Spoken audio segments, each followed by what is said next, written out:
Okay, thank you. Good evening, everyone. Good evening.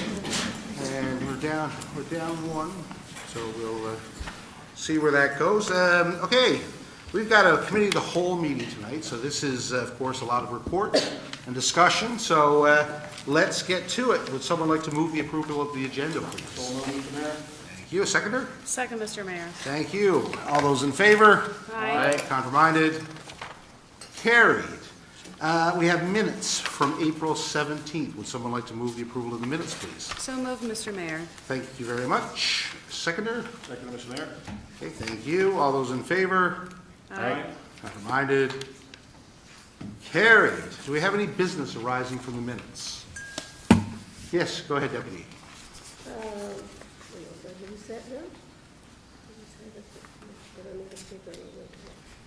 I have one for Rodney, actually. Okay. 29-51, virtual meeting attendance. We brought that up at our last public meeting, but we didn't have much to report onto it, so, because Mr. Cumby was gone. So I didn't know if he had anything else Okay, to yeah, I add don't, to it. yeah, I didn't recall. I thought the staff were still looking into it. In the meantime, we were going to bring forward a schedule for the summer. And we as did. well, yeah. So that's why we have that on later. Yeah. But I don't think Mr. Cumby, I know the clerk was looking into it as well.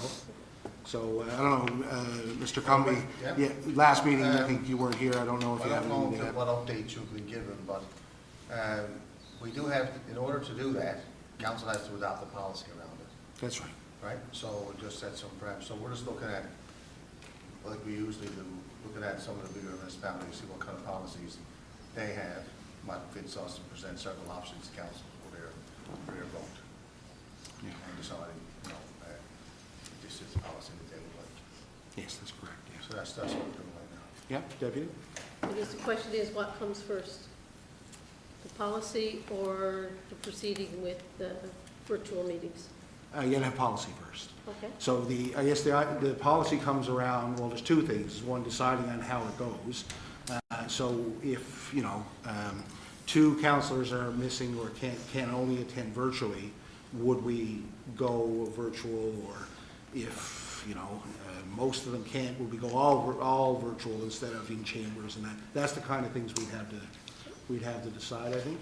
So I think, yeah, as I understand, you've been looking into, the clerk's been looking into this and trying to figure out a way forward, because it is relatively new territory. Okay? Okay, thank you.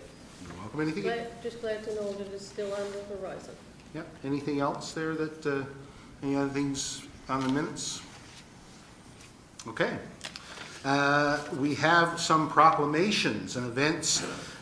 May is a busy month, and we declared it as Huntington Disease Awareness Month. And Huntington disease is a hereditary neurodegenerative illness with physical, cognitive, and emotional symptoms affecting 1 in every 7,000 Canadians. So May is Huntington Disease Awareness Month. This week, May 1st to 7th, was declared Heart Failure Awareness Week. And over 750,000 people of all ages in Canada are living with heart failure.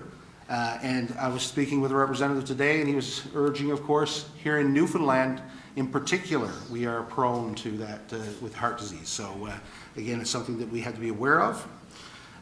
This week as well was declared Mental Health Week.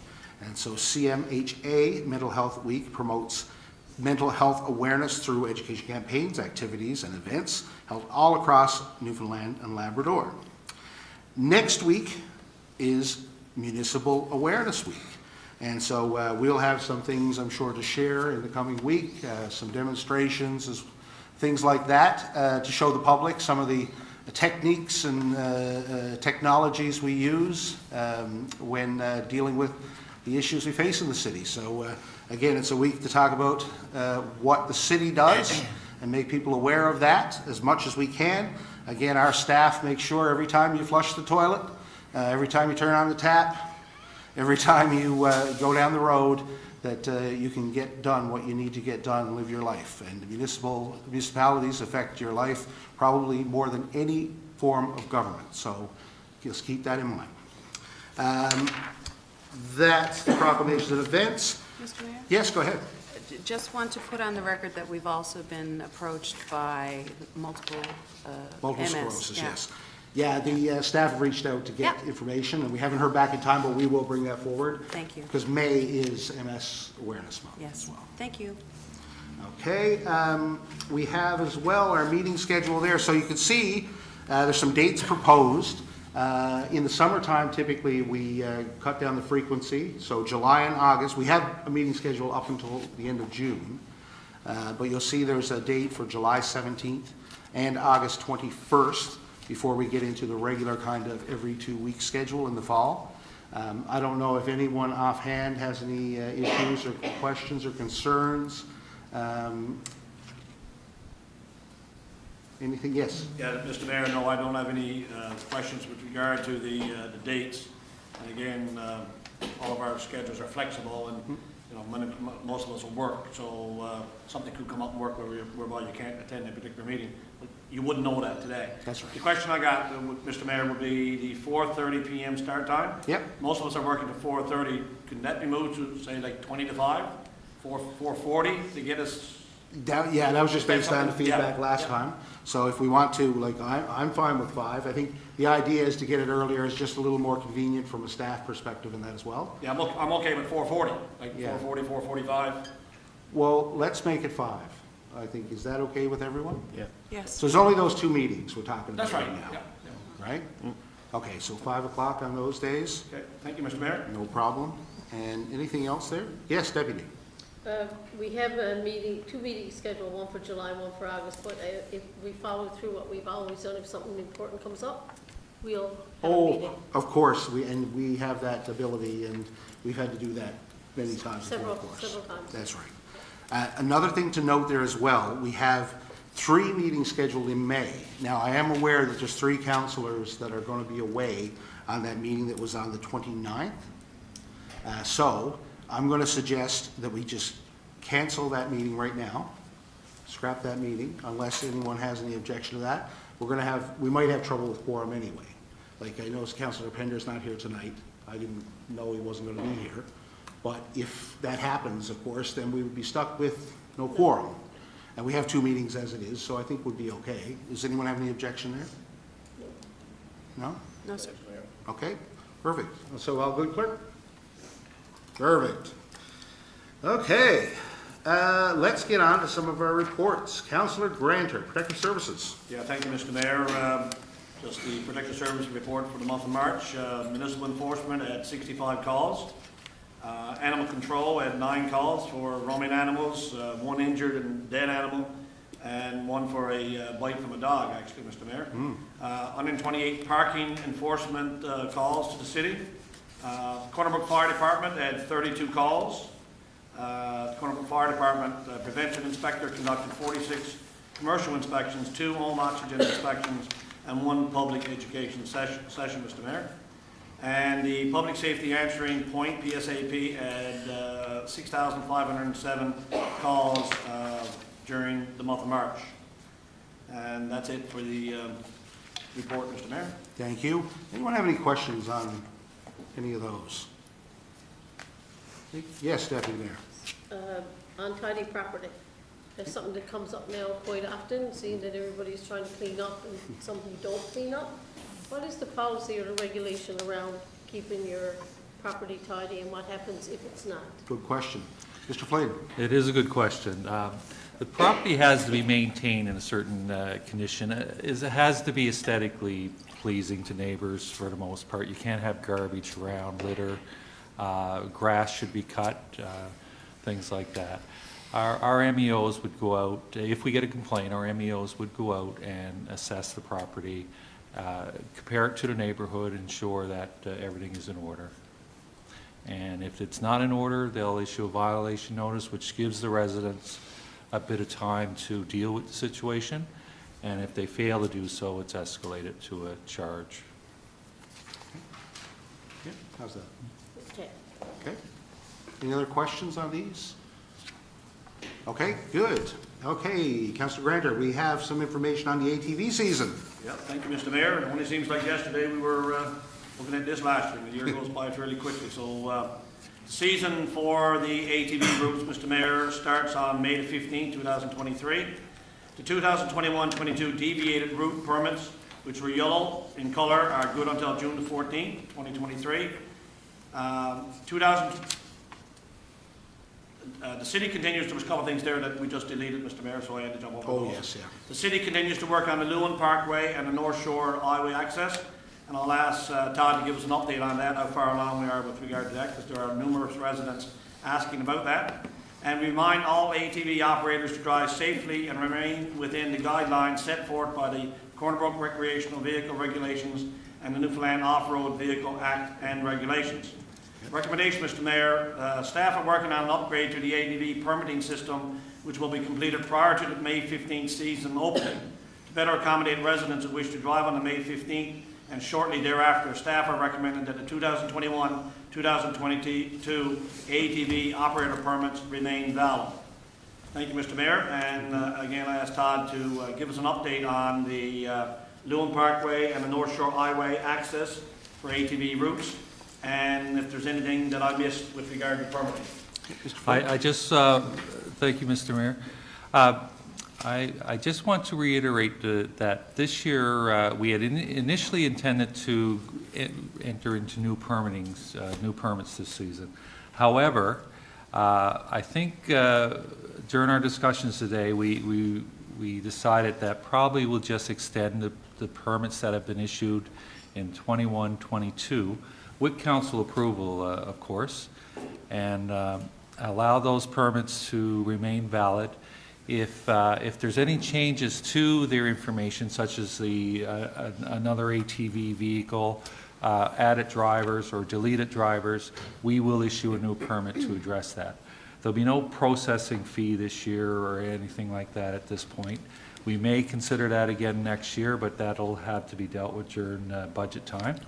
And as far as the updates on the Lewin Parkway and North Shore Highway, Mr. Burden, Director Burden's been working with his team on that project and has reported that that access is going to be easier than we originally thought, actually. So I don't know if Mr. Burden, you got anything to add to that?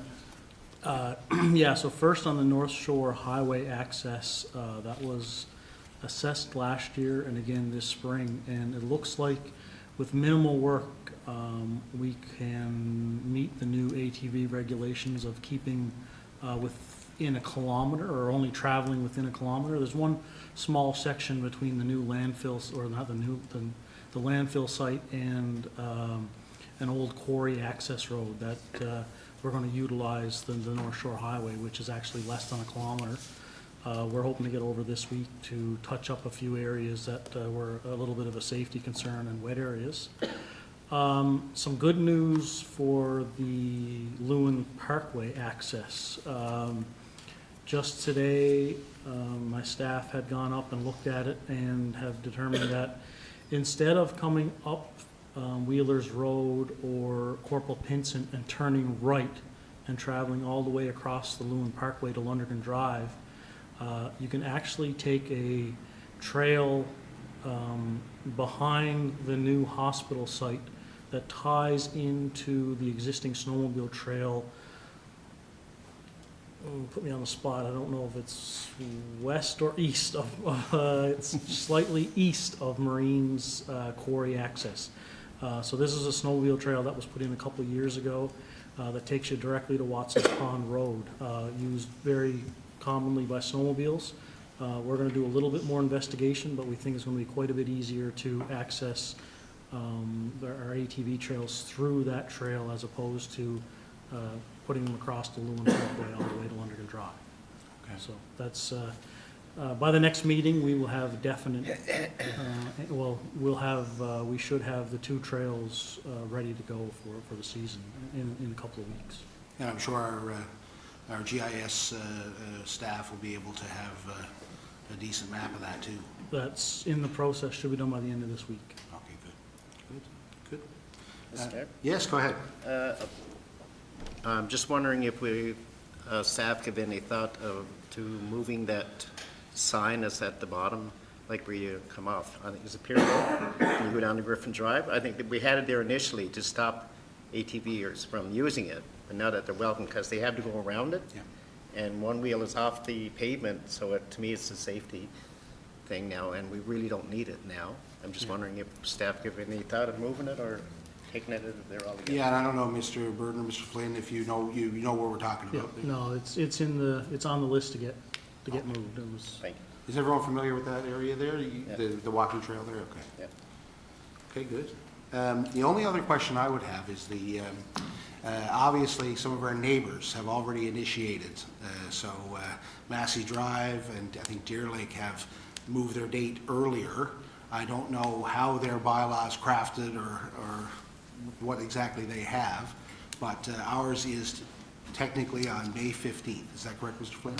That is correct. Ours in the bylaw is May 15th, and in order to change a bylaw, as you know, we got to give a notice to the public and give them time to respond and whatever. I don't know how they've crafted theirs. They may have different wording that allows them to do things differently, depending on season conditions, probably. And I can investigate that with direction from council. Yes, Councilor Griffin? And forgive me if this is in there, I'm looking for it, but I can't find it. Did we add any new routes this year? Mr. Flynn?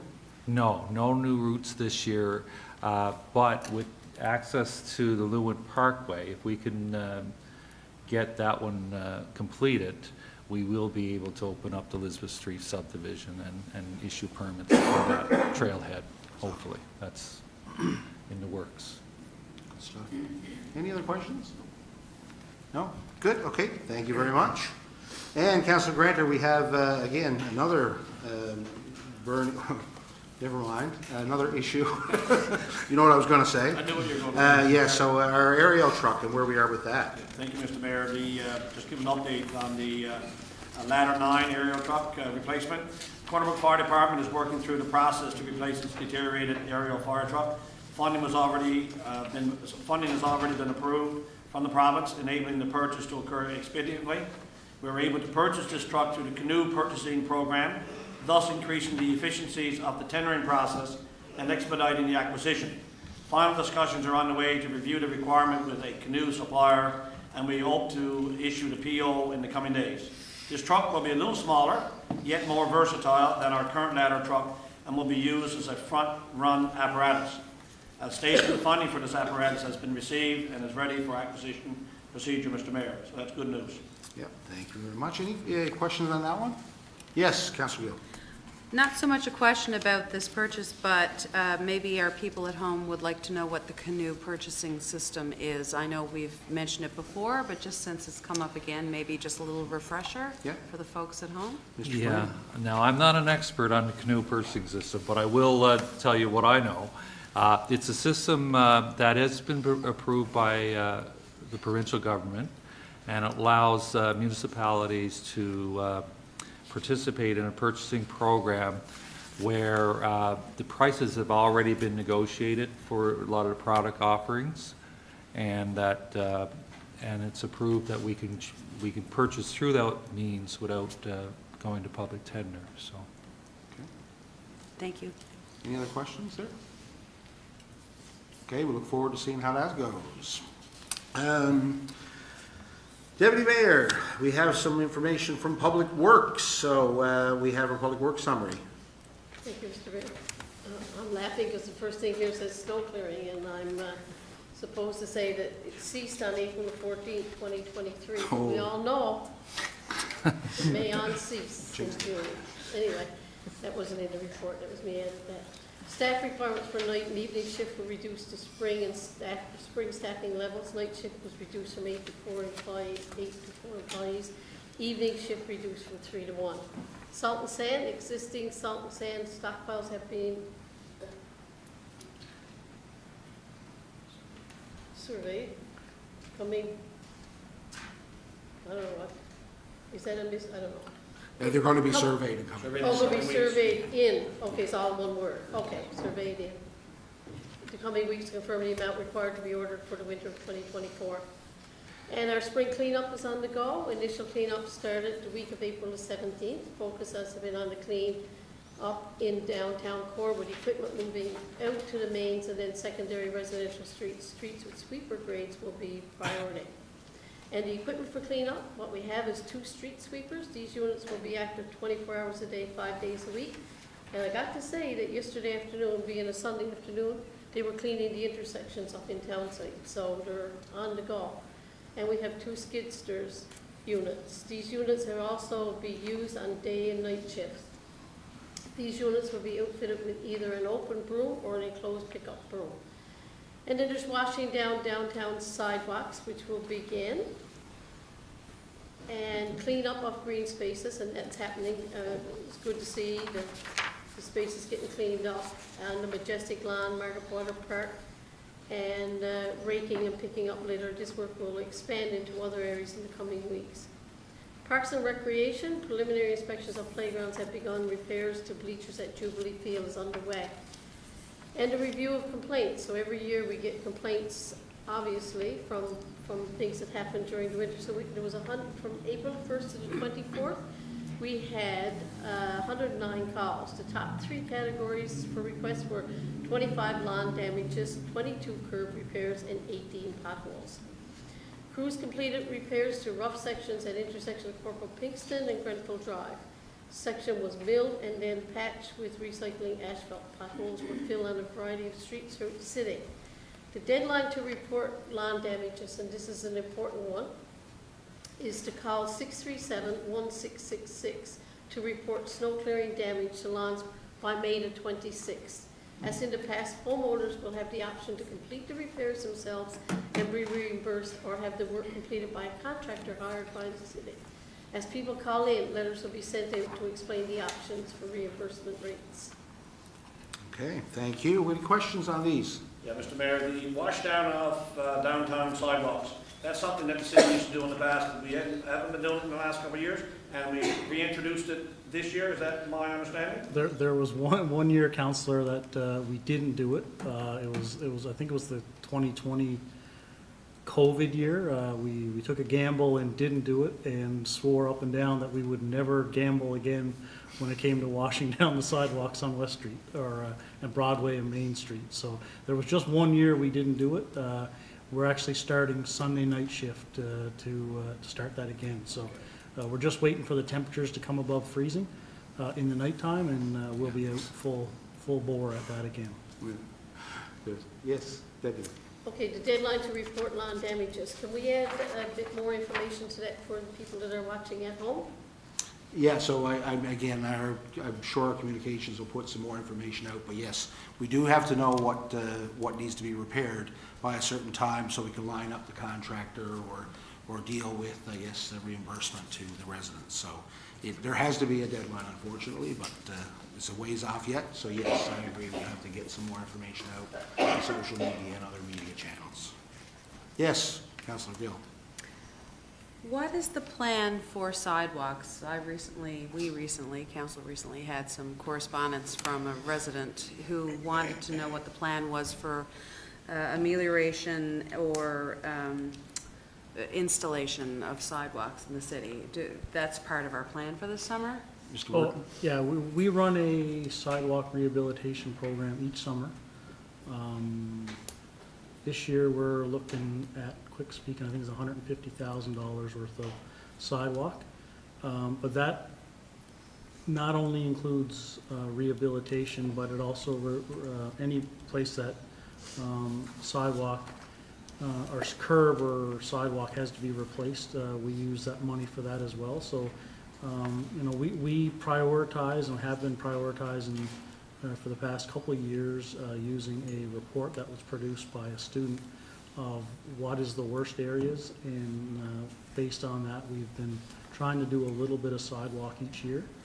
I know last year we had a fairly large sidewalk program to the tune of, I think it was about $400,000.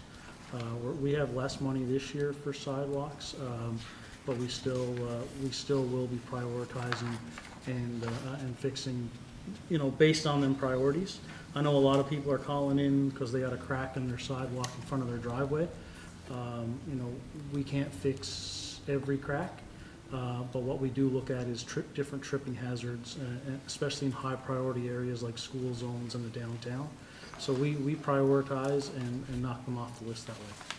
Okay, yes, Councilor. And, Mr. Mayor, perhaps Mr. Burden can tell residents the best way to flag problems that they find in the city. Would it be 637-1666? Yes, Yes. 637-1666 is the best way to call in and registers with the CSRs, what the problem is, exactly where it is, and then we'll add it to our sidewalk list, and it'll be put on our priority list for this year.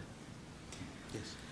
Mr. Mayor, also in my report, coming at 9.1, there is money allotted for a top dresser for field maintenance, which is a piece of equipment that Mr. Burden told me earlier upon my questions, and I thank him for that. It helps remediate damage to fields. Just curious if that piece of equipment is going to help remediate the Basha field that has had extensive damage done over the winter? Mr. Burden? So Basha Field will be remediated long before that piece of equipment is purchased by us. Okay. I was actually on Basha Field today, and there was significant effort went in this weekend raking and rolling the field. There's seems to be one particular area now that needs some TLC, but like I said, within the next 10 days to 2 weeks, that'll be all corrected. The top dresser will probably be, by the time it gets tendered and arrives, it'll probably be the fall before we get use of that. Thank you. Any other questions? Yes. More of a comment than anything, I guess. I'm wondering if Director Burden could probably give the people at home, when it comes to, we're always encourage him to call a 1666 number. And I'm asked all the time, I'm sure other councillors are too, why? What exactly does this do? So maybe you can speak on that for a bit, because it is important. We have to know, right? Yeah, so sorry. 637-1666 is I think a number that I see in my sleep, but it's generally the city's inquiries / complaints line. So the best thing is if you can call that line 24 hours a day, 7 days a week, 365 days a year, and someone will answer that call. And then from that call, they will enter into our Access E11, which is our complaints tracking system. So all the information that's needed for your complaint or inquiry is entered into that system. And from there, we take that every morning or Monday morning after the weekend. We go through that and we move the complaints that were registered from the following day to a tracking list that we at Public Works, Water and Wastewater track the complaints. So if someone calls in a sidewalk complaint today, then tomorrow it goes on a priority list for sidewalk. And if they call in that their curb stop needs to be replaced, then it goes on the water and sewer. So we use that, our work orders are generated from that system. So the work that we do on a day-to-day basis is generated from the 166 phone number. So it's very important that you call in, get it in our system so that it gets on the appropriate list. And I would add as well, now we've recently added an online form that pulls into that system as well. So even if you don't want to, you prefer to deal online, you can go to our website and add your issue as well. But as Mr. Burden said, that is the list. So during the winter, for example, when we get an issue with, say, a curb complaint, it goes in the system. Our people will have a look. If it's an emergency, deal with it. But if it's something that has to be repaired, say this summer, they'll compile a list, go out and evaluate and prioritize. So getting on that list is the most important thing. And even when you call one of us counselors, it has to go back through the system to get on that list. So I highly encourage people to call it in or to go visit the website and fill out the form.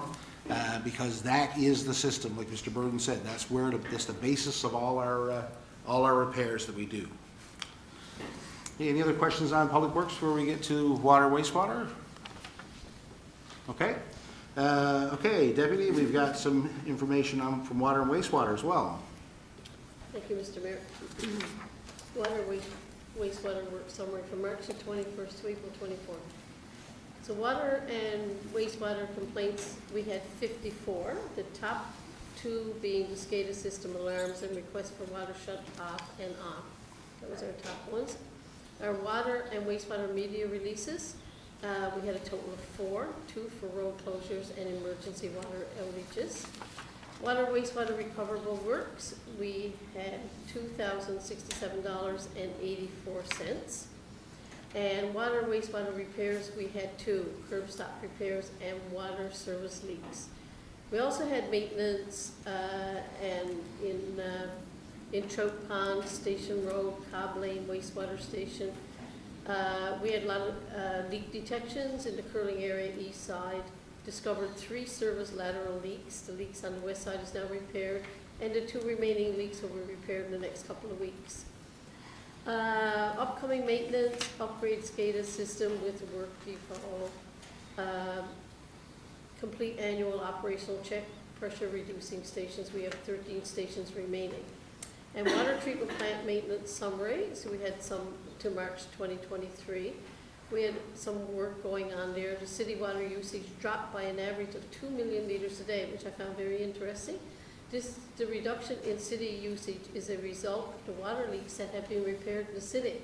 This drop in demand has taken a big load off the plant process and improved efficiency, which is all good. And in maintenance, we had the fire alarm system was activated, complete full service, replaced lamps, sleeves, and sensors. And upcoming maintenance, we're still working on upgrading the security camera system, cleaning up grounds around treatment plant, clean point raceway in basement, install new collegial using pump number 1. Pump is approximately 8 years old, and cleaning of ortho, phosphate room, and equipment. There, There you that's go. it. It's a mouthful. It is a mouthful. Any questions on that? The one I Yes, got- go ahead, Debbie. The one I got is I think we should zone in on the city water usage dropped by an average of 2 million liters per day. Yeah, so maybe Mr. Burden, what period is that again? That period is, The March, that was from March of 2023. okay, to April 24, okay. Yeah. And again, this is the time of year where there is some abuse of water and, you know, things like cleaning snow and dirt off of your lawn and things like that, which are probably not the best use of treated water, which is very expensive, of course. But we do realize, of course, that people are cleaning up as well. So it is a time to spick and span, but remember that every liter of water we use does cost additional taxpayer money. So important to conserve as much as we can. Yes, Deputy? It's zoned in on the reduction in the city usage as a result of water leaks that were repaired in the Yes, city. right. So we must have found a few leaks and repaired them to have that, right? Yeah, that's great. What about the people who have to run their water for the winter for fear of freezing? Do we have much of that anymore, or is it just, because that was a big thing that took a lot of our water at one time? Yeah, Mr. Burden? Yeah, that's still a, we estimate a couple million liters a day for people that do have to run their waters because of various reasons. Usually their lateral is too shallow, and sometimes it's city infrastructure that might be too shallow, and we've had a history of freezing. You know, we were very fortunate this winter, we didn't have the long period of cold, so we didn't see a lot of frozen pipes. But we do, anyone who has frozen infrastructure in the past, we do recommend they run their water. Just basically a trickle, just enough to keep it from freezing. And like I said, based on the analysis we've done, you know, we figure it's a couple of million liters a day that we do use for that. Now this 2 million liters a day reduction that has been noted in this report would be based on comparison to March month of last year. So this is a real 2 million liters, not the 2 million liters that we would have seen by people turning off their winter water. So, you know, there's, right now, it's safe to turn it off. But, you know, there are people that are still running for sure. Thank you. Yep. Any other questions? Okay. Thank you very much. Next, Councillor Griffin, we have a report from Development Planning and Community Services. Yes, thank you, Mr. Mayor. Again, for those who, we hear it as councillors, I'm sure that there's really not a lot going on in the city. Just probably turn up your TVs or give it this a listen, because there is quite a bit going on. First of all, the Filters Funeral Home, putting on a new extension. Drawings were received. Permit was issued for a new warehouse on London Drive. The Tin Man's new location on 27 Union Street. And Barry Seafood Storage, a new seafood storage building permit was issued. Also, a permit issued for the new office space on Main Street. The new rec center, permit issued for the civil, structural, and exterior envelope. Final interior permits will be issued in the next few weeks. Harold Avenue, Robin's Donuts, all permits are issued. Building is currently under construction. Physiotherapy business on Harold Avenue, the project is nearing completion. A new office and repair garage on 18 Whites Road, the interior fit permit has again been issued. And another nice one here, the Cornerbrook Acute Care Hospital, project progressing on schedule for a completion in the summer to fall of 2023. Wow. Western Star Building, conversion to an apartment building, permits issued for structural steel. Tipping Place, a new industrial building, construction ongoing. The Bank of Montreal is under renovations. Construction ongoing for an 8-unit apartment building on Dobbs Road. 33 London Drive, new self-storage building. The foundation is under construction. Let's see, the new Western Water Sports location, construction ongoing. Murphy Square subway renovation, renovation and extension. Let's see, a 4-unit apartment building on Armstrong Avenue. There was a fire there. The fire damage to a portion of this building, permit issued to reconstruct and repair. Project is nearing completion. Sobeys interior renovations permits have been issued. Helicopter repair garage on 18 Lundgren Drive, exterior shell complete. Lundgren Drive tech construction warehouse, construction ongoing. Let's see, hospital laundry facility, 12 Tipping Drive, drawing and building design change, building plans under review. 43 Maple Valley, Canada Post extension permit issued. Construction ongoing project, excuse me. 44 Maple Valley Road, Plaza Mall, the shoe company, permit issue, occupancy inspection is pending. 14 West Street, doctor's office above City Pharmacy. Let's see, new office space, 62 Broadway. 8 Mount Bernard Avenue, new car detailing business. Permit has been issued.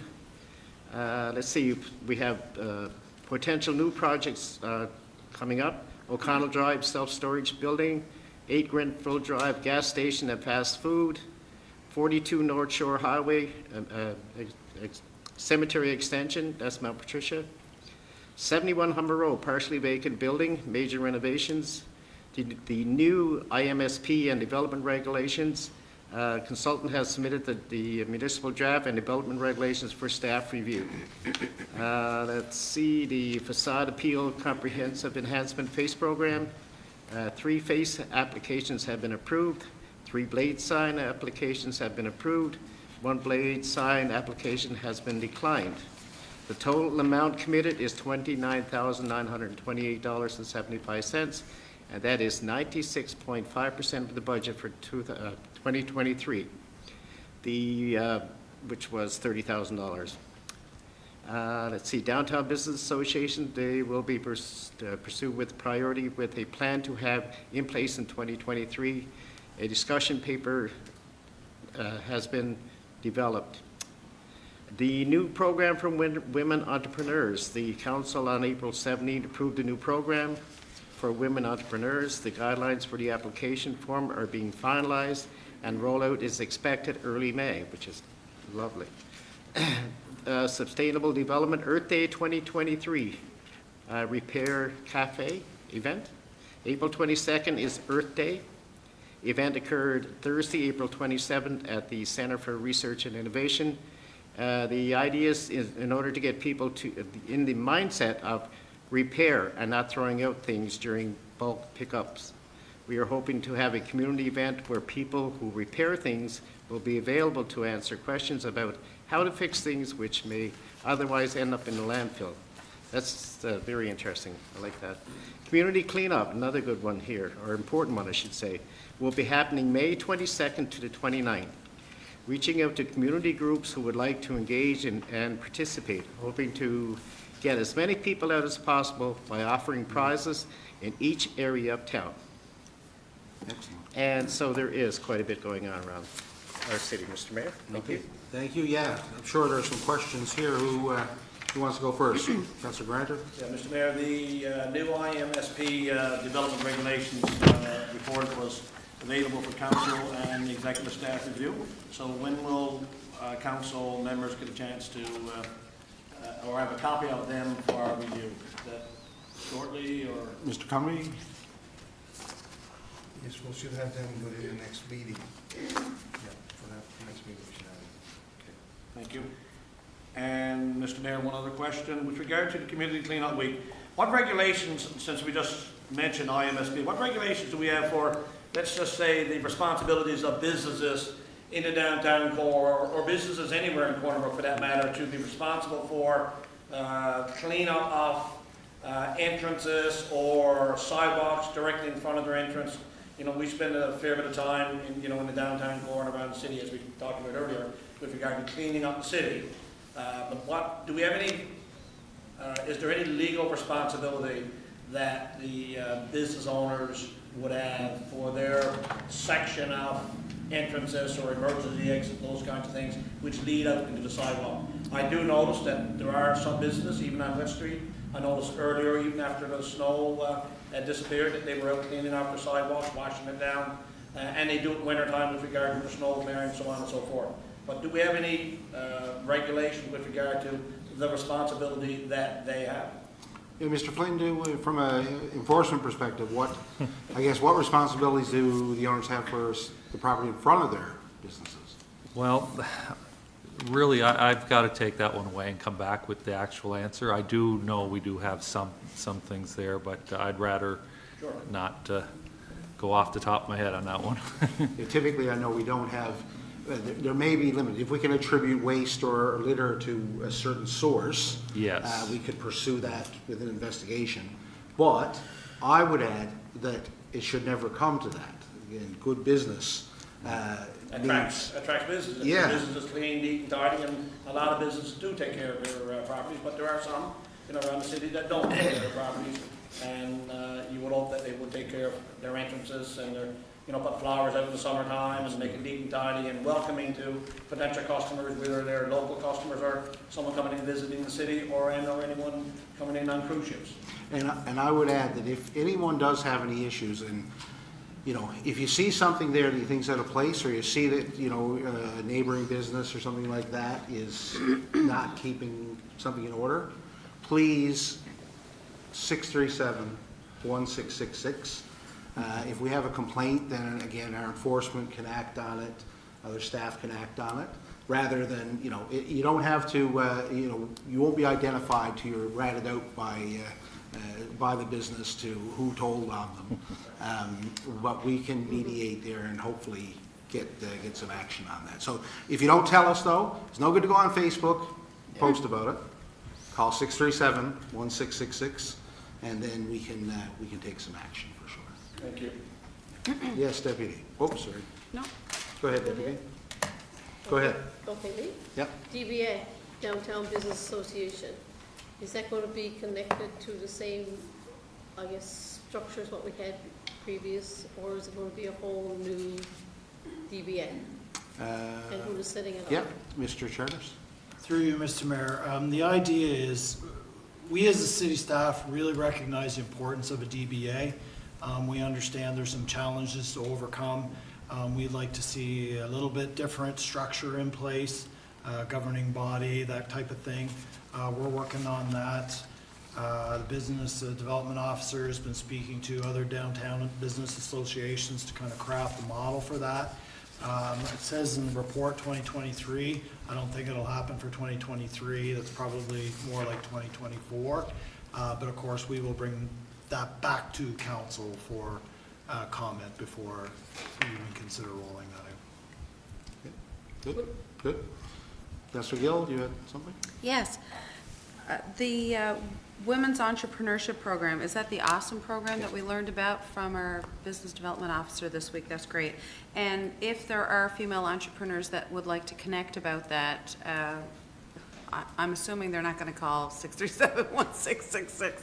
So what would be the appropriate place for them to get more information about that, and how will that be rolled out? And Mr. Charters? Actually, that is the easiest way. The Really? folks downstairs can dispatch it to the proper people. Okay. There is a business at cornerbrook.com email that is also available for folks to discuss the new program, but we like everything to go through 1666. Sure. And Mr. Mayor, that when the information is available to be rolled out, it'd be great for us to share that with our community partners, because we have a number of people on there that do deal with entrepreneurship and such.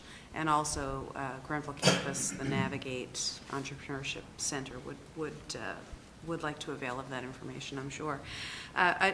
If you don't mind. No, keep going. The Repair Cafe, which is a partnership with Grenville Campus, so I was involved with my other hat on to a point to promote that. I had a conversation with our sustainability coordinator. I don't think I got is that right? Yes. Samantha, and she reported that they had a really successful event. They repaired boots, bikes, this is just a random list now, but 2 electric fireplaces, sewed a bunch of clothing, and one little girl brought in her stuffed toy that needed to be mended. So the stuffed toy got fixed too. But I think it was a feel-good event. I think people really enjoyed bringing their stuff in and keeping it from the landfill. So that's awesome. And there's a plan to make this an annual event, I'm told. Good. That's great. Excellent. Good work, Samantha. A question I've been asked, how do we determine the date for a cleanup? That's a good question, because I know that depending on how quickly spring comes, sometimes people, they feel it's too early, and sometimes people feel it's too late. I don't know, I mean, Mr. Cumby or Mr. Burden, maybe,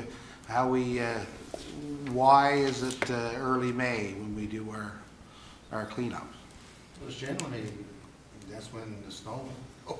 That's right. Right, so we kind of, that's what we picked, the same with the cleanup. Now, this year we were able to get out a little bit quicker on the cleanup, because things melted very quickly this year, so we were able to get a bit of a head start on it, and that's why we had sweepers that was, as early as 10 days ago, so, but the cleanup date itself is arranged through just what we've done in the past, and that's when we found that, backyards are dried out enough for people to get out there and try to clean up the debris and that kind of stuff, so. Yeah, and I guess we have consultation with our contractor as well when it comes to waste Yes, to figure out. We do have some coordination with the contractors. Yeah. We're one of the biggest clients, so they're usually pretty accommodating. Yes, Mr. Chair. I'd also add to that, that coincides with the first cruise ships that are coming to the city as well, That's true. so it works for that as well. Okay, great. Yes. I had one more thing that I forgot to ask. Yeah, go ahead. The situation on Balsam Avenue with the parking, is this an appropriate time to bring that up? Yeah, it's development, as good as any. Okay, thank you. When will, I was under the assumption that we were going to be installing signage to indicate where parking is allowed and where it isn't allowed on that street. Will that be coming soon, now that the snow is gone? Yeah, Mr. Charters? Through you, Mr. Mayor, I can follow up on that. I didn't get a chance to speak to the gentleman that takes care of that, but I will write it down and find it. Thank you so much. Yep. Thank you. I know we have had our enforcement there as well. It's a bit of a moving target, of course, but We have had enforcement for those times, and yes, on that matter, we are going up fairly soon, I guess in June, when the asphalt, when we get around to the concrete, move first, and we'll be doing the sidewalks with property that were torn up during construction, so. Perfect. Correct. Thank you, Mr. Mayor. Okay, good. Any other questions on these? There's a lot here. You know, and again, I'd urge people to go and have a look at the agendas there available on our website as well. So there's a lot of background, some really interesting things. Okay. Mr. Mayor? Yes. There's one important thing that I should note that we forgot to talk about, was the bulk cleanup happening. Yes, that is. Would you like to tell us? I would love to tell Go you. ahead. So it's a 2-week cleanup for the bulk waste in the city, beginning today on your regular garbage day. Today is bulk waste and metals. So we love to see it separated into 2 piles, anything metal in one pile, anything not metal in the other pile. Just an example, refrigerators, old air conditionings, put that in one pile. Other things like household furnitures, box spring, lawn furniture, that kind of thing, put it in another pile. It makes it really a lot easier for our contractor to do. So that's week 1. That's this week. Next week, it's only household garbage, like things like organics, your leaves, for example, glass, textiles, toys, old takeout containers that aren't recyclable, that kind of stuff. So that will be next week. And if you could separate those from your regular household garbage, that would also be fantastic. Okay. Yes, Councilor. I'm guessing Christmas trees don't count. Christmas in May. I'm sure if a Christmas tree is. My out, Christmas they're tree on. is currently out on the curb of my house. It's I'm an guessing- organic, it's yard waste, so. That's what happens when your husband goes away for 10 weeks. Oh, I see. Got a backyard fire pit? But yes, this is, but take advantage of this week. It is a great time to get out some of the bigger items. And yes, and one thing that has come up as well is demolition waste, not accepted. What are some key other items that aren't as well? What, Mr. Chairs, what other things can't you put out? Construction waste, asphalt shingles, that kind of stuff. I mean, I don't Tires? know what other things. Tires? Tires, no. Big giant pieces of vehicles that the guys can't lift, that would be a no-no, which we've seen before, like old motors and things like that. So that's, I know that's not even a good list, let alone an exhaustive one, but I can look into that and send that out to council, what's not permitted. Yeah, there's been a number of things that were put online in that. Of course, we're always trying to get the word passed along because it is difficult for some people, of course, to find that online. So if you have any questions, 637-1666. Okay. Councillor Pender's not here. I can give a brief run-through of some of these items. Or actually, maybe I'll ask Mr. Charters if he would. Just go through some, and these are the capital projects that the city is undertaking currently. So, of course, the biggest one is the Corner Brook Regional Recreation Center. It's really coming along well. Some Grenfell campus staff and some members of council had a tour last 2 weeks ago, which went very well, as I understand. So just a quick update. The pool masonry wall is complete. That's just the masonry section of it.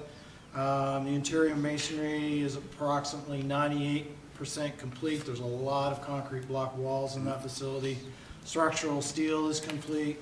All the concrete decking is complete on level 2, which is a huge undertaking.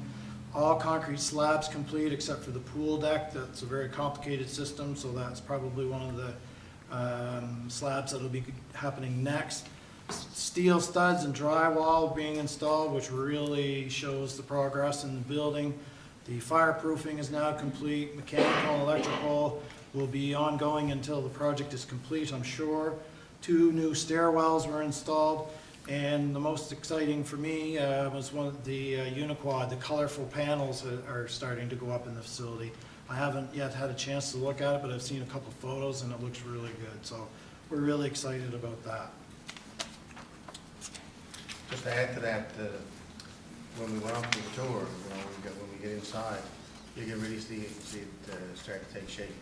And, it's going to be you can start to see a picture of what it's going to look like, more better than the drawings. And it's going to be nice. And we're hoping to arrange another one of those in, around September, so it'd be great if everybody could come. It's an exciting project, so. Just to continue on with the project list, Bells Brook Culvert Phase 2, which has been a very difficult project given the weather conditions. That's now about 75% complete. As I understand, they started rebuilding the road last week, so that's fantastic. And then the curb, asphalt, landscaping and things of that like will be done in June of this summer.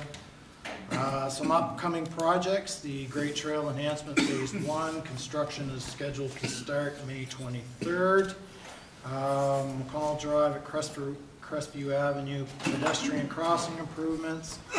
The tender was awarded to Echo Contracting Limited, March 14th. So that'll be beginning soon. Just a further note on that, the intersection work that I've been talking about, and we've had a really hard time getting the poles, we have finally received those, so you will start to see work at both of those intersections. We can finally start beginning to go vertical, which is good news. Mount Burner construction, I don't know if anybody's noticed that happening, but that started to happen last week. That's a big job for us. We wanted to get started as soon as possible, so we're ready when the new acute care hospital is finally commissioned, so that's good news. Deep Gulch Brook project. That project, as I understand when I was away, that was awarded to just the engineering only. That project will not be taking place this year. That's a 2024 project. It's a big, complicated project, plus we didn't want to interfere with Mount Bernard. We wanted to focus on that and get that done. Asphalt patching tender closed on April 26th. The paving program, as I understand, is complete. That's going to be on my desk to have a quick once through of that. I will note that we do not have the budget that we did last year, so we will not be seeing as much paving as we would like this summer, but we will do our best with the money that we do have. University Drive pedestrian crossing at Grenfell campus.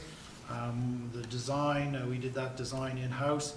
The poles and equipment are on order, and we're expecting that to take about 6 months, so it should be here by fall. And another project is the City Hall green roof decking replacement. The boardwalks up there, all staff know that's going on right now. We're expecting that to be finished this week. Those are the updates. Good, thank you. Any questions on these? Yes. Mr. Mayor, an item in my finance report that's coming up is pertaining to street maintenance costs. And Mr. Chargers just indicated that we don't have as much money as we have had previously, but I'm just noting that in my particular report here that number is not indicated. I should have picked up on that before tonight, I apologize. So how much less is it than we've had before? The biggest problem now is, roughly. and Mr. Charter, correct me if I'm wrong, but I think we're waiting on our multi-year capital once again. It's like every 3 years is a cycle for multi-year capital, and that's stuff that we cost share with the province. Depends on the project. Sometimes it's 50-50, sometimes it's 70-30 kind of thing. But the last couple cycles, it has been late. Last time it was a year late. And again, it's due to be renewed again this year. It's per capita based money.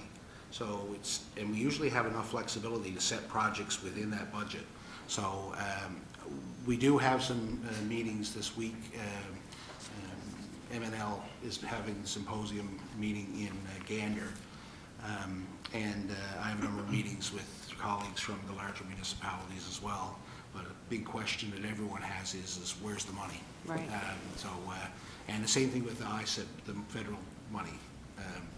That had to be allotted by March 31st, and we're not hearing of projects yet, and I'm really eager to hear about that money because we have lots. We have a never-ending list of capital, and yeah, We always invest our, gas tax or in asphalt. But outside of that, and we usually do keep some of our money out of capital, out of our revenues. Yeah, we need to access that money. Thank you. Yes? Yeah, just to follow up to that question, twice this evening we've heard that our budget, or we don't have as much money in the budget this year for two items. I forget the first one that we mentioned earlier in the meeting, may have been sidewalks, and now with regard to asphalt. So, just following up on your commentary, are we saying that the monies this year are less because last year we had monies that were carried over the 3-year period, and now we're waiting on other monies for this particular year? Or was that a direct result of a budgetary decision that we all made back in December month with regard to monies that we're putting into asphalt? Just It's not give our, some- yeah. Just give some clarification on why we have less money for asphalt this year than we would have had in last year. You're right, Councillor. It isn't an active decision of council to spend less It's not. asphalt. It's not. No, okay. It is, in this case here, of course, like most capital projects, we usually don't do it on our own. It's usually something that we share with our federal and provincial partners. So leveraging that money is very important to us. And so I'm hoping that this is just a delay. But, and Mr. Chair, we do usually add a significant project in our multi-year capital specifically for asphalt. Is that correct? Yeah, that's correct. So yeah, we're ready to go with our share of any money because we want to see work done, but we need to leverage it in order to get enough done. And one final question. Yes. With regard, we've seen from year after year, some years we get more, I'll say, kilometers done with regard to asphalt because of the cost of the asphalt. Any indication this year with regard to cost, or have we gotten a tender on that? Where are we on the tendering process, or we haven't done that yet? Well, we have in our agenda tonight, we have the patching one, but the main one's yet to come. The main one? That's correct, yes. Thank you, Like I Mr. said, Mayor. it just landed on my desk, so I'll go through it and take a look and discuss it with our folks, and then we'll bring that forward. Thank you, Mr. Mayor. Any other questions? There's a lot of work going on, and yes, we did get up to see the rec center the other week, and it's really coming into shape now. The pool room is magnificent. It's gigantic. It's beautiful, and the daycare, especially now, you can see how it's being laid out in the rooms and things. The multi-purpose room that's adjacent to the gymnasium, again, a nice large room with high ceilings that can be used for many purposes, from meetings to different sporting events. So it's really, I think, something that we're going to be proud of and we're going to be using for, 50 to 60 years. So I think look forward to seeing it's completed. Any other questions here before we move on? Okay. Councillor Gill, we have some information from Finance. Yes. And this overlaps with a number of the reports we've heard already, and I may have some questions about that overlap as I go through. The financial results for the quarter ending March 31st are as follows.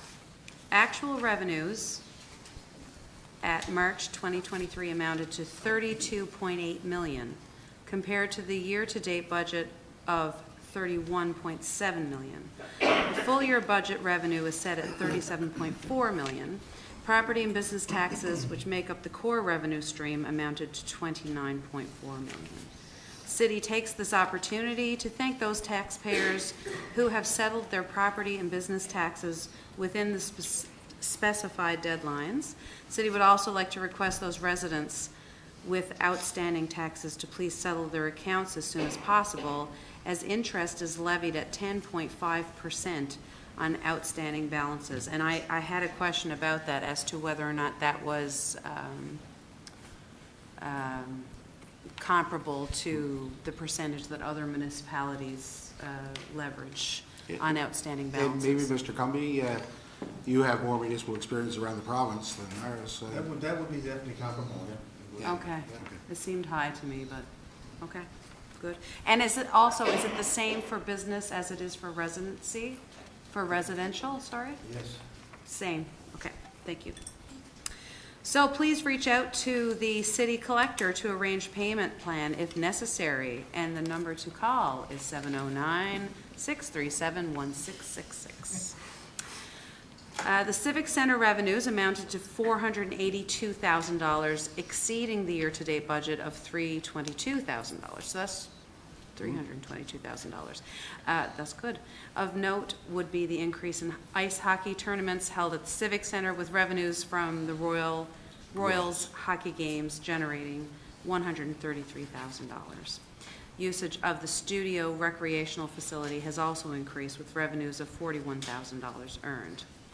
Timing-related revenues, such as gas tax and 911, remind me what PSAP stands for? Public Safety Answering Point.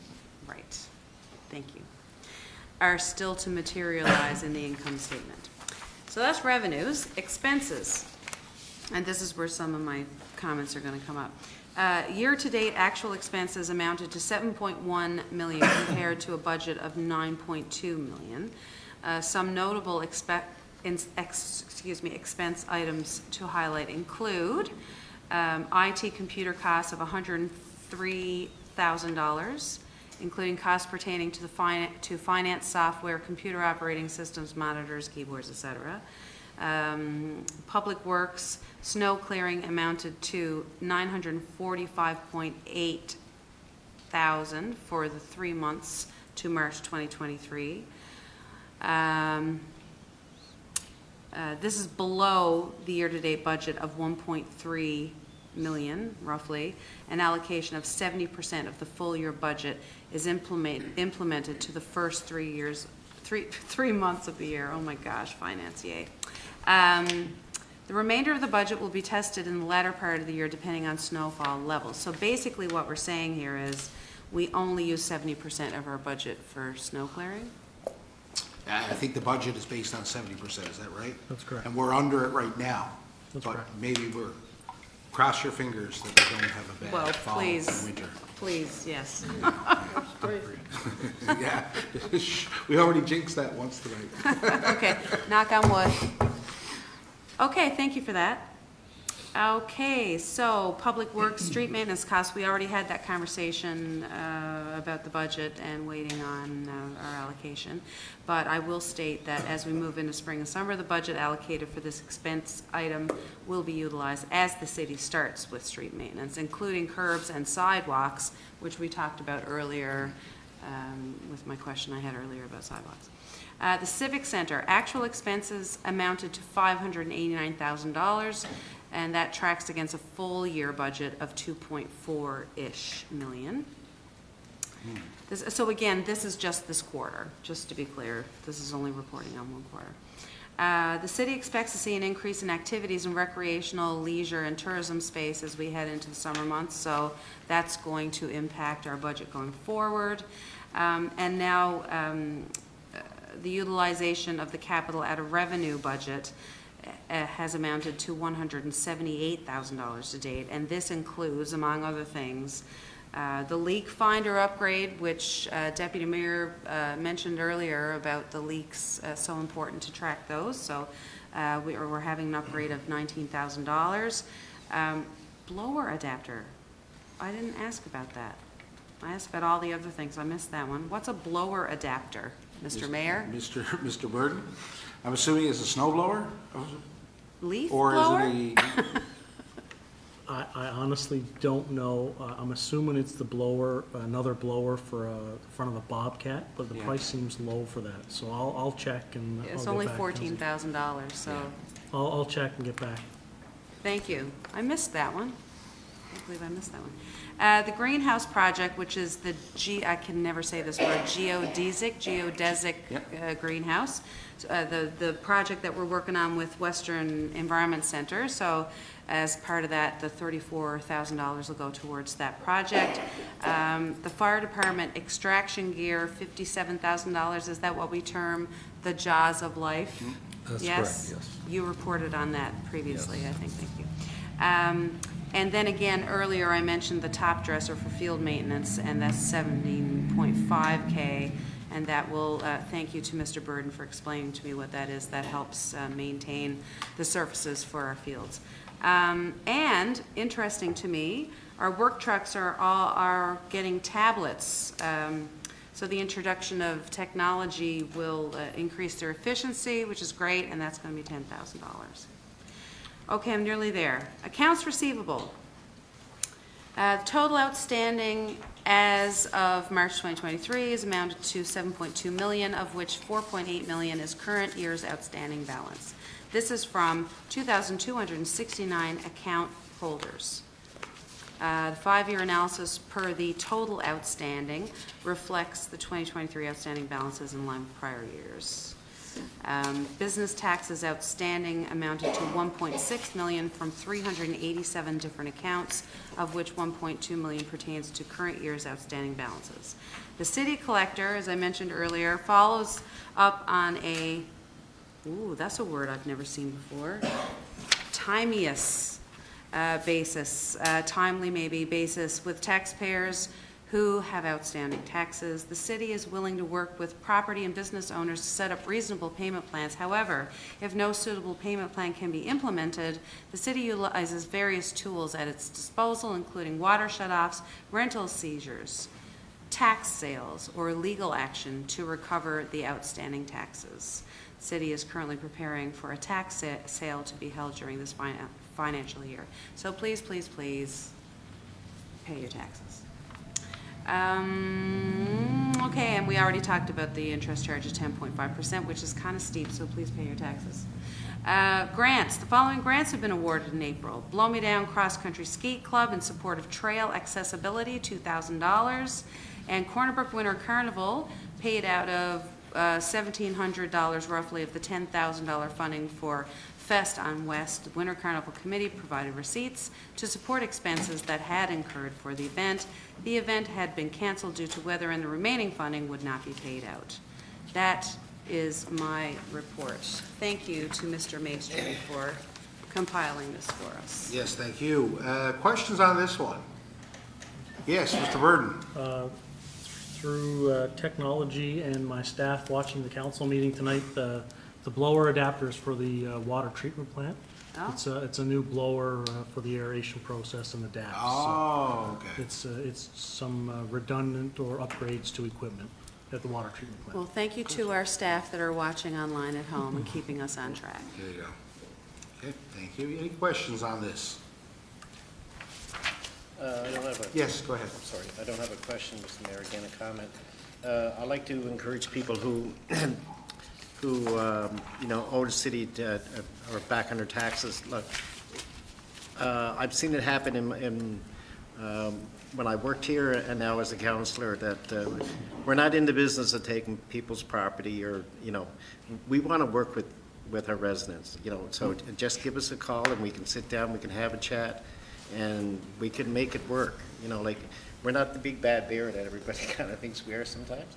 And I've seen it where we've worked it out and we got it done. And the resident is happy, and of course we get the tax that are owed.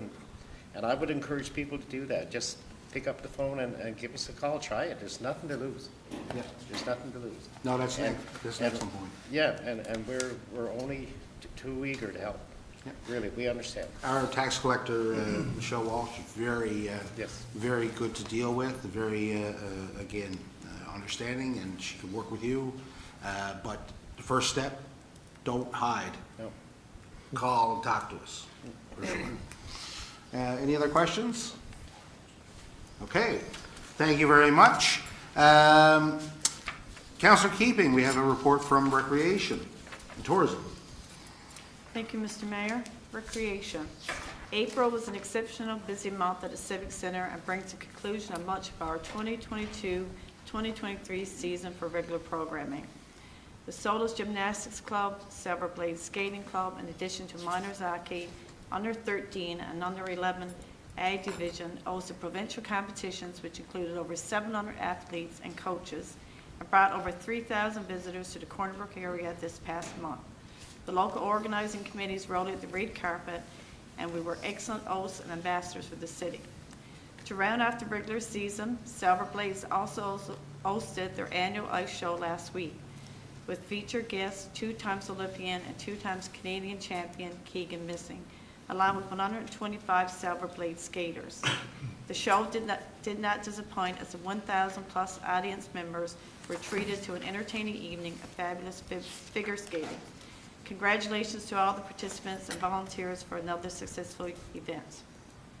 Spring means the snow is melting fast. The Recreation Department, along with Public Works, has started their assessment of the city's playgrounds and fields.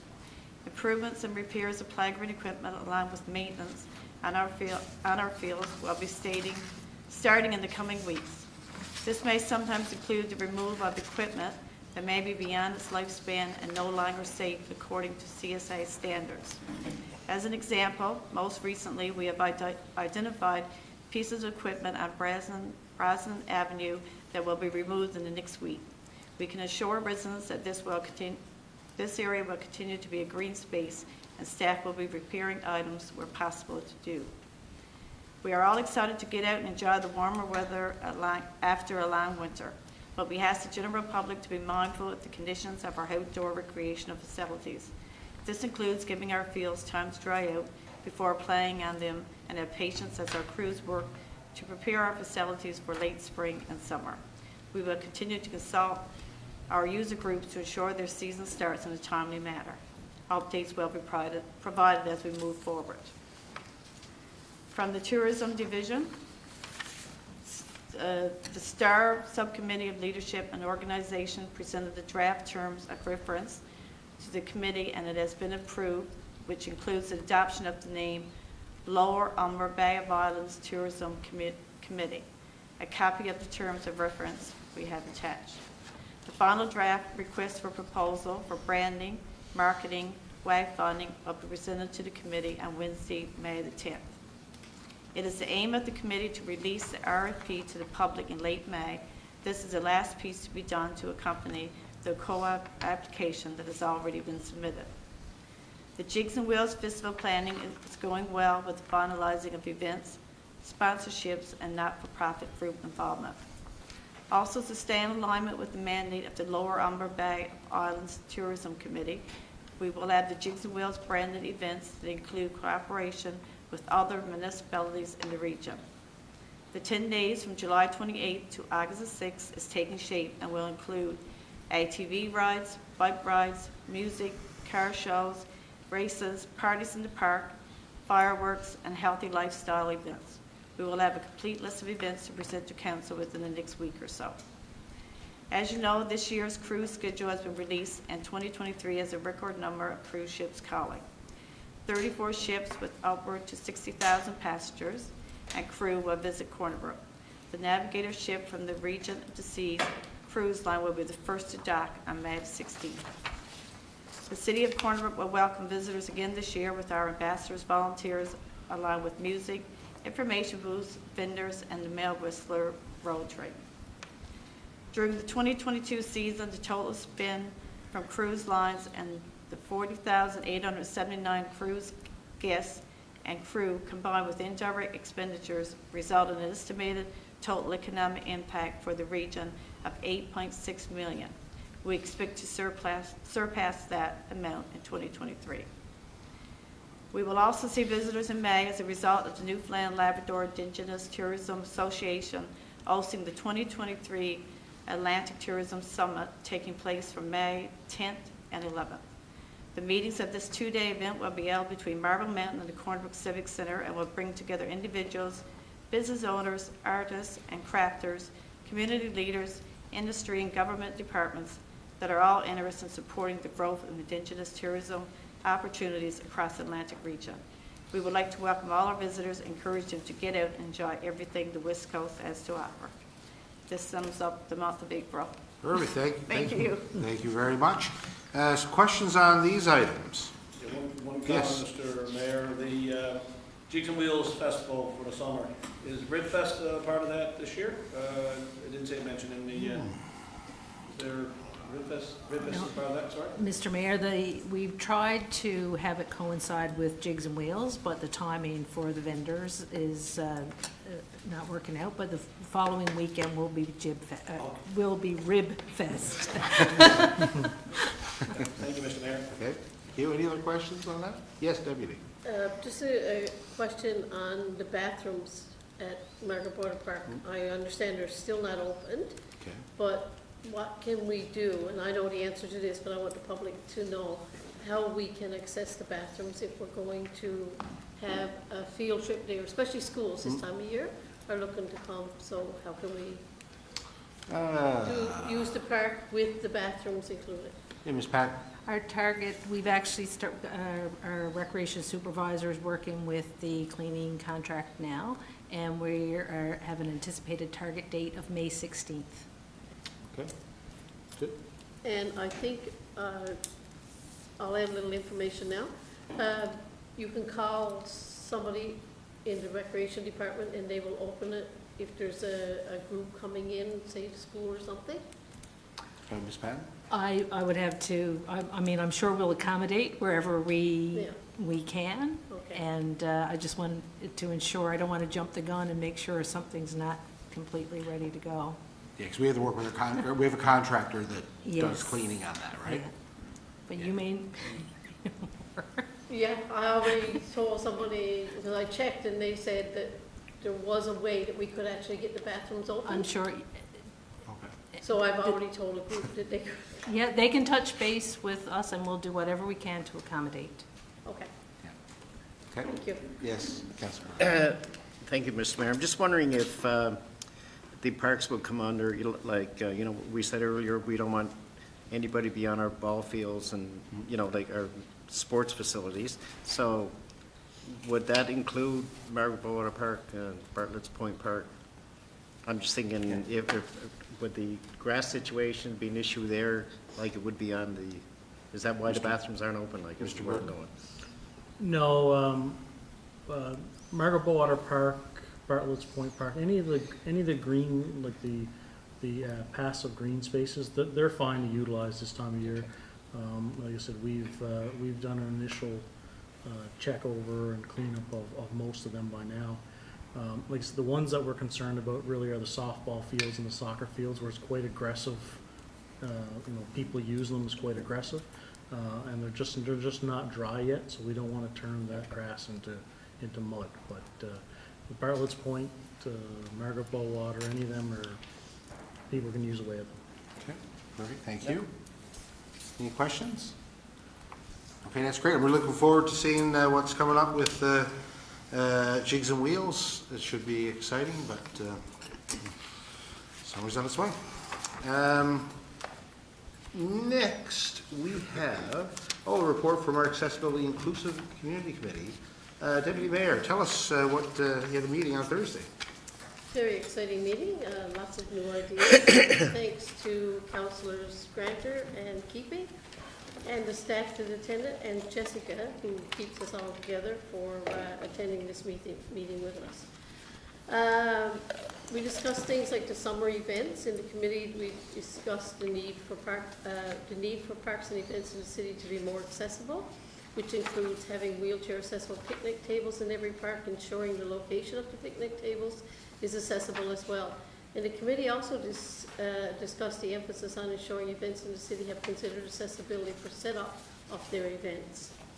Margaret Bowater Accessibility Swing, there is an accessible swing at Margaret Bowater Park. However, the access to the swing from the path is not passable in a wheelchair, and it creates a boundary for those who wish to use it. Staff are in the process of reviewing options and obtaining a quote for a rubber port that will enhance the accessibility of the area in that park. The FACE program, the committee discussed the FACE program, which is a program intended for eligible business to improve the front facade of their business. The committee was inquiring as to whether any of the approved applications this year have any plans for accessibility improvement. Community gardens was another one that we discussed. The committee discussed making the community gardens more accessible, which includes accessible paths around the community gardens, and the beds also be implementation of wheelchair accessible garden beds. Disc golf. And the inquiry was made to the Disc Golf Newfoundland regarding making the course more accessible, and has identified that an accessible path could be constructed to connect some of the holes. The committee and staff looking at to review these options. Sidewalk patios was another discussion, because summer is coming and patios are always welcome. There was a discussion about the accessibility of sidewalk patios and the accessibility of the corresponding sidewalk, and how they are regulated provincially, and in review of this item to be brought back to the committee. Audible system on traffic lights, there was an inquiry as to whether the lights that are being installed on the Lewin Parkway Mill Road intersection and the Lewin Parkway Griffin Drive intersection, as to whether they would be audible features. In addition, there was also an inquiry from the committee regarding the lights on West Street, Main Street intersection by the Bank of Montreal, as to whether they have auditory system as well, and if so, can the volume be increased? Accessible transportation was a big one that we discussed. There was a discussion regarding the accessible transportation in the city and the barriers of the residents with accessibility needs face. A letter was presented to the committee from a resident who highlighted their expenses and the issues with lack of accessible transportation options in the city. Yes. Okay, thank you very much. Questions on on this? Actually, first I'll ask Mr. Charters, with regard to the lights, that's one that we can probably answer right now. So the lights that are going to be put in place, I'm assuming those will be. Absolutely. Any intersection we upgrade in the city will have all the accessibility features. That's audible crossing signals, tactile strips at the intersection as well. All of those the proper sloping and ramps will be in place. All of our intersections will be upgraded to accessible standards. And the one out here at Main and West Street, sorry, is definitely has the audible signal, and it is loud. So I think it's on max volume now. Okay. Yeah. That is a difficult intersection, Yes. just because of the nature of the T-type intersection. So it is a difficult one to cross, I know, Main Street there, especially turning the left from West Street onto Main Street, so, yeah. We did all get the email about the accessible taxi service and the challenges with that. There is a provincial program, I know, and I think that one of the taxi companies here has taken advantage of that before to upgrade their vehicles in order to have, to be able to take wheelchairs. However, it sounds like it's not available in the evenings and weekends, and now it sounds like even certain days of the week it's not available. So that's something I know that in the past Mr. Flynn has brought the issue to the taxi companies as well, trying to encourage them to provide more regular access and better communication on how to get access. But it's something I think that we've got to figure out a way to get a more regular service for that. And I know that from a transit perspective, that's something that Mr. Charters has been looking at as well, ways to make our transit more accessible. So, yeah, there's a lot of work to do there. Yes, Deputy Mayor. Yeah, and it's, I guess the taxi goes other places, not just in Corner Brook. And I'll just read a little excerpt from a letter that was sent to us. He said, I was dropped off for a medical appointment by the wheelchair taxi. The appointment lasted approximately 10 to 15 minutes. When I called for taxi pickup, it had just left for Deer Lake, so I had to wait over 1.5 hours for taxi to return. So there are the issues, I guess, that we're running into. Yes. And I'm just going to read another little bit. I had a medical procedure at the hospital that required 3 consecutive days for 1.5 hours to 2 hours each. I could not avail of the wheelchair taxi for 3 days because they go out of town every Wednesday for a full day. The hospital then changed the medical procedure. When I called for the wheelchair taxi, I was informed it does not operate on Saturday or Sunday. After numerous calls, the taxi stand did agree to take me. However, they called Wednesday to inform me that the transmission was gone and the service will be suspended for at least 2 weeks. So it's impacting people's health and lives now, so. Absolutely. So, yeah, so I think this is something, again, as I mentioned in my emails, this is a great opportunity for the committee to, put your mind together there and do a bit of homework on what the provincial government can offer, what the city could potentially offer in terms of incentive for the companies in town to provide such a service, or what alternatives we have with regard to that. So. Yes? Yeah, Mr. Mayor, you just mentioned what the city could offer and also what the province. This past week, and I don't know if I have all the details accurate or not, but I know St. John's received some federal government. I knew that it was the federal ministers who were in St. John's, and they announced some federal monies for the city as well as some monies for the town of Holyrood. And I don't know if for green buses, Yeah. or if it was for accessible buses, or a combination of green and accessible. And where are we with regard to any opportunities for funding from not only ourselves in the province, but also from the federal government that we applied or in the process of applying for funds that could really enhance, whether it's one bus or some other system by which we could have wheelchair accessible busing and accessible features for visually impaired, hearing impaired, those kinds of things. Yeah, Mr. Charles? Yeah, through you, Mr. Mayor, we have submitted an application under the ISIP program for an accessibility study. Getting vehicles is the easy part.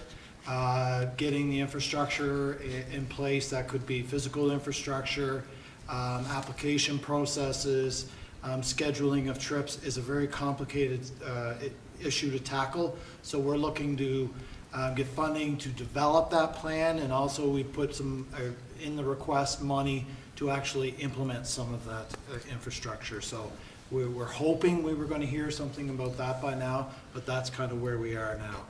Again, vehicles are the easy part. It's all the other parts surrounding that are very difficult to implement and are costly, can be costly. Yeah, Mr. Mayor. Okay, thank you very much for that. We have as well, I know Councillor Gill has expressed interest in running for a position at the FCM coming up.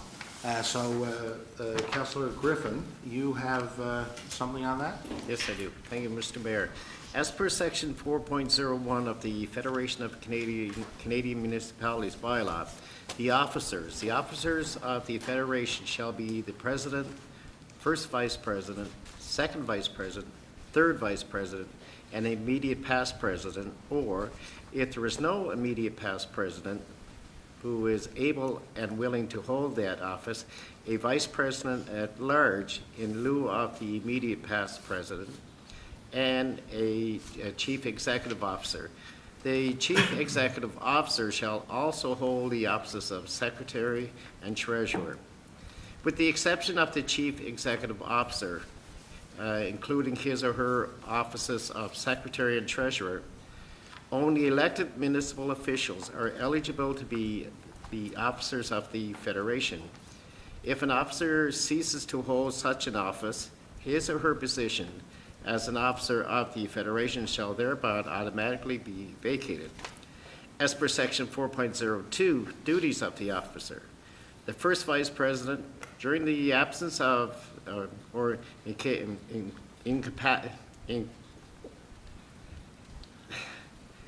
one of those words, yeah, of the President, the First Vice President shall be vested with all the powers and shall perform all the duties of the President. The First Vice President shall perform such other duties as are contained in the bylaw and as may from time to time be directed by the President or by the Executive Committee. The deadline for nominations are May 7, 2023. All that said, be it resolved to approve the nomination of Councillor Pamela Gill for the position of First Vice President at the FCM table officers. I so move. Okay, thank you. Would someone like to second that? Second, Mr. Mayor. Thank you. Questions on this one? I'm guessing I can't vote on this, right? No, you probably shouldn't vote on this one. Although you can, in an election, normally you can vote for yourself, but this is a decision. This is basically, when positions like this come up, to even run for a position in FCM or MNL and things like that, you do have to get the endorsement of your council. So in this case, FCM is a big, broad organization, and I did do some research. I was on the board for the last 2 years, and I will be coming up in end of May when we're there. This is open to members to run all across, as long as we're a member organization, which we are. Simple as that. I don't know if anyone has any questions. Okay, so we can vote on it? Yep. Okay, so all those in favor, say aye. Aye. Contraminded? Carried. So you're free to run. Good luck. Thanks.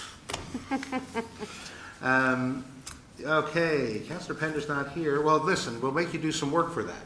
Maybe you could tell us about the asphalt patching program for this year. Oh, me? Yeah. Oh, you said you. I didn't know it was me. I can tell you. So the background on this is the City of Corner Brook requested bids for the asphalt patching program. Work generally consists of patching of approximately 22,850 square meters of asphalt paving and all associated work in various locations with the City of Corner Brook. Tenders closed on April 26th with one bid received from Marine Contractors in the amount of $402,212.50, HST included. The quantity of patching will be adjusted to meet the budget. Be it resolved that the City of Corner Brook Council award the contract to Marine Contractors, Inc.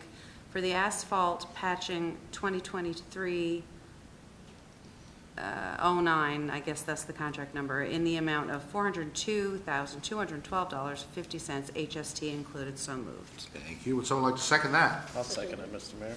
Okay. Questions on this one? So just a reminder, this is a couple years ago, we split up the tender for asphalt for our main road resurfacing program and our smaller patches. So this is our potholes, water cuts, things like that. And we've tried it a few different ways, and it seems to work a little better when it's split out like this. Any questions before we vote? All good? Yep. We're all eager to get potholes done. All those in favor? Aye. Contraminded? Carried. Excellent. And last, but certainly not least, Deputy Mayor, we have some back from our Committee on Land Acknowledgement. Thank you, Mr. Mayor. I'm pretty excited here tonight as I sit in this seat to bring this forward for discussion and hopefully approval. The background information at a regular meeting on March the 13th, 2023, a motion was made for Deputy Mayor Chason to chair a committee with the intentions of examining the development of a land acknowledgement to bring back to council for consideration. In consultation with the representative from the Halapu First Nation Band, a land acknowledgement has been drafted and is now being brought forward for tonight for council's consideration. And the land acknowledgement is as follows. We respectfully acknowledge the City of Corner Brook as the ancestral homeland of different populations of Indigenous people. We also acknowledge with respect the rich histories and cultures of the Biapi, Mi'kmaq, Innu, and Inuit of the province of Newfoundland and Labrador. The land acknowledgement will be read out at each public meeting, council meeting, immediately after calling the meeting to order by alternating councillors.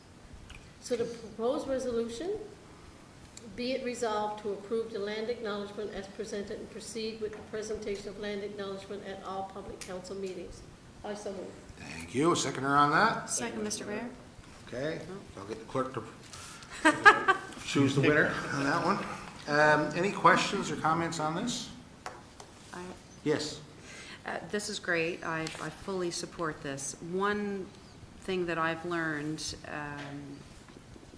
through my work at Grenfell is that if a person is of Indigenous heritage, it's not appropriate for someone of Indigenous heritage to read the land acknowledgement, because the reason for reading the land acknowledgement is for someone who isn't Indigenous to acknowledge the fact that we are in Indigenous lands.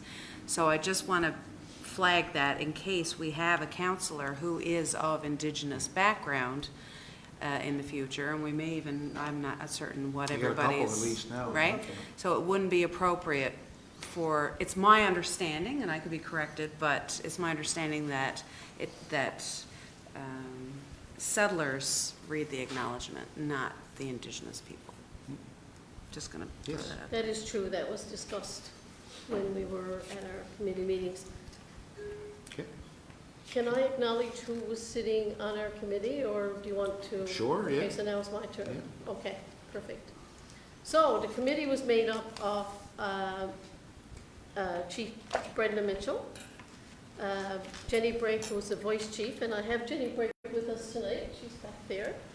And I also have Kevin Burns, who was the former voice chief of FI and the voice chief of Halapu, and he's now considered an elder. And Kevin is with us over there. You want to, can they stand up so we can? Sure, yes. Can you stand up and give them a Well, clap?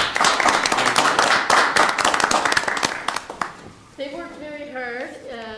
It was a few meetings. We did a lot of rearranging our words and making sure that everything was crossed and dotted. I also brought it back to City Manager Cumby and had him look at it, and he ran it through our legal, Laura Lee Sharp. We got a response from Ms. Sharp. I took it back to the committee, and we were quite pleased with what we had written in the beginning, and we thought that we would go with that one. Okay. So I thank my committee members.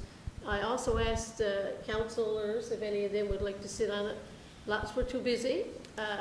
People had jobs, and we were meeting 8:30, 9 o'clock in the morning, so it wasn't evening meetings at all. So I thank the committee. I think that we have moved it this far, and I'm looking forward to getting it passed. There you go.